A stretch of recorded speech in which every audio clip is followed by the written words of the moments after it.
Good morning, class. Today is banking class, and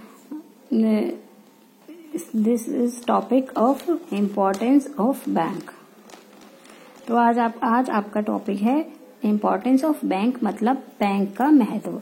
इसमें क्या है, in modern times banking facility are the primary needs for economic development of the country. We can also see that banks are foundation of a country economic prosperity. In present business related functions, credit plays a vital role, and credit facilities provided by the bank. Trade, commerce and industry of any country cannot prosper without proper banking facility.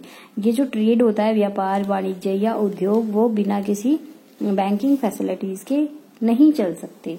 Some economist have also said that the credit is the life blood of business. कुछ अर्थशास्त्रियों ने क्या कहा है कि जो credit होता है वो बिजनेस का ब्लड होता है, लाइफ ब्लड होता है. ट्रेड एंड इंडस्ट्री का होता है with the prosperity in economic field of a country. अब देखो इसके इम्पोर्टेंस हैं. इम्पोर्टेंस को एडवांटेजेस भी कहेंगे. अगर आपका क्वेश्चन आता है explain the importance of bank, तो भी आप यही पॉइंट्स लिखोगे. अगर आएगा explain the advantages of bank, तो भी आप यही पॉइंट लिखेंगे. Economic development of the country, मतलब अर्थव्यवस्था का, देश की अर्थव्यवस्था का विकास. Economic development of any country depends upon its industrial development. For large scale production, capital is needed, and without capital, production cannot be done. तो बिना कैपिटल के क्या होता है, हमारी प्रोडक्शन असंभव है. ठीक है. Increase in internal and foreign trade. अब क्या करता है, ये जो आंतरिक ट्रेड होता है, आंतरिक व्यापार होता है, और विदेशी व्यापार को इंक्रीज करता है, बढ़ावा देता है. The banks provided various facility for improving internal and foreign trade, such as its help and sending money from one place to another by discounting bill of exchange, hundis and other credit instrument, and by giving short term loan to traders etcetera. क्या करते हैं, ये traders को short term loan देते हैं. Elasticity इन monetary system. Monetary system होता है मौद्रिक स्थिति माप में लचकता. इलास्टिसिटी होती है लचकता. ठीक है. इसमें क्या होगा, और फिर है एनकरेज सेविंग, बचत को प्रोत्साहन मिलता है इसमें. उसके बाद है income increase in the productivity of capital. Increase in productivity क्या करता है, प्रोडक्टिविटी को बढ़ावा देता है, उत्पादक शक्ति को बढ़ावा देता है. Payment can be made easily. अब जब बैंक होते हैं तो हमारा जो पेमेंट होता है वो भी क्या होता है, इजीली, बंद करो बेटा, इजीली हो जाते हैं पेमेंट बैंक की सहायता से. उसके बाद safe custody of valuable goods. Valuable goods की सेफ कस्टडी रहती है. The facility of locker has been provided by the banks to their customer in which they can keep their valuables. क्या facility देते हैं बैंक आपको, लोकर की facility देते हैं, जहां पर हम अपने valuable such as gold, silver या ornament, share and debenture and other important document रख सकते हैं. Advantages of credit money. Credit money के भी लाभ हैं, मतलब उधार, अगर हमें उधार पैसा लेना है उसका भी फायदा हमें मिलता है. Management of economic activities in government. ठीक है. उसके बाद अदर सर्विसेज और अन्य सेवाएं भी देता है. अन्य सेवाएं कैसे हो गई कि ग्राहक पर लिखे गए चेक, विनिमय पत्र आदि का भुगतान करता है, और क्या करता है, बीमा की किस्त भी चुकाता है. ठीक है.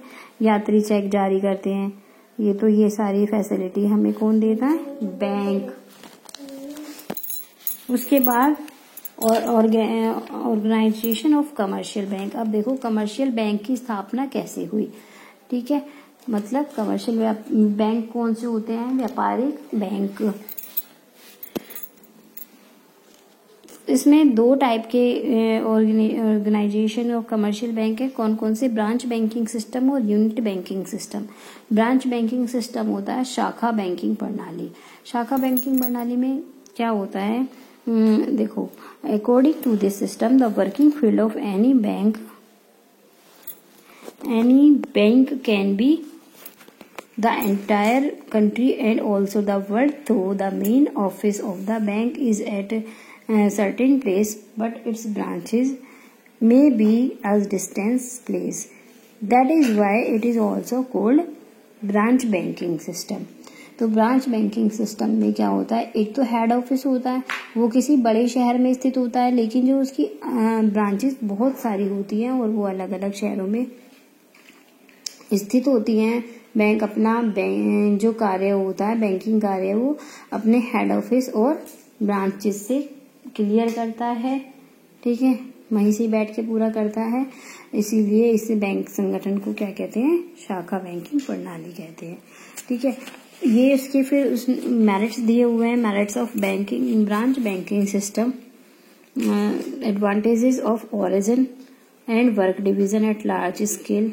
जो वर्क होता है वो हमारा लार्ज स्केल में मतलब विस्तार हो जाता है। क्या होता है, शाखा बैंकिंग प्रणाली के द्वारा जो बैंकिंग सुविधाओं का विस्तार है वो देश भर में फैल जाता है।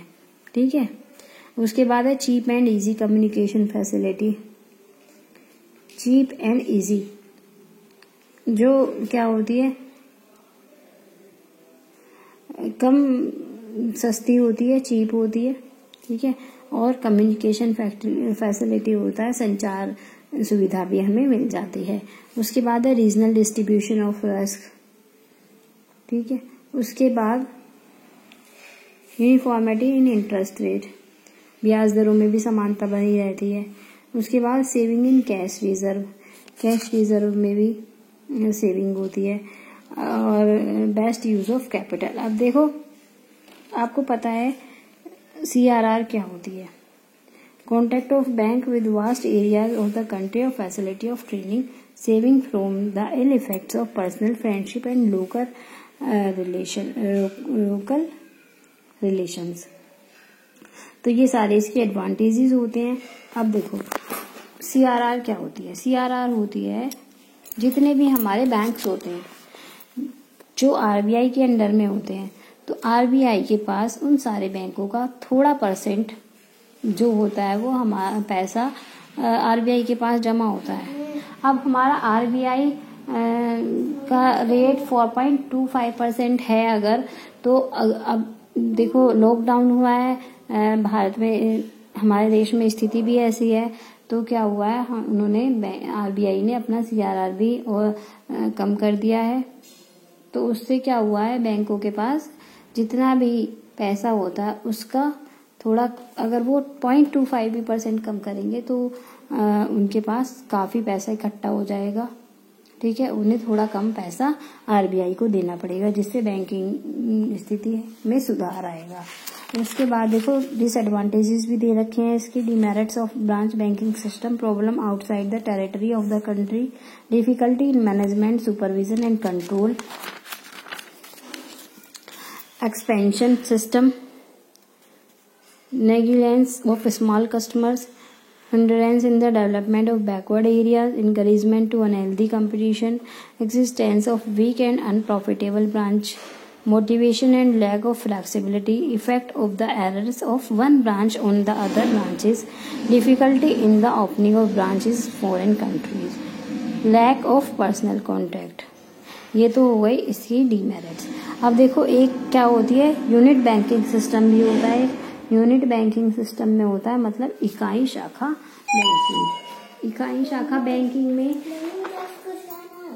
इकाई बैंकिंग सिस्टम में क्या होता है कि इसमें केवल एक ही कार्यालय होता है बैंक का।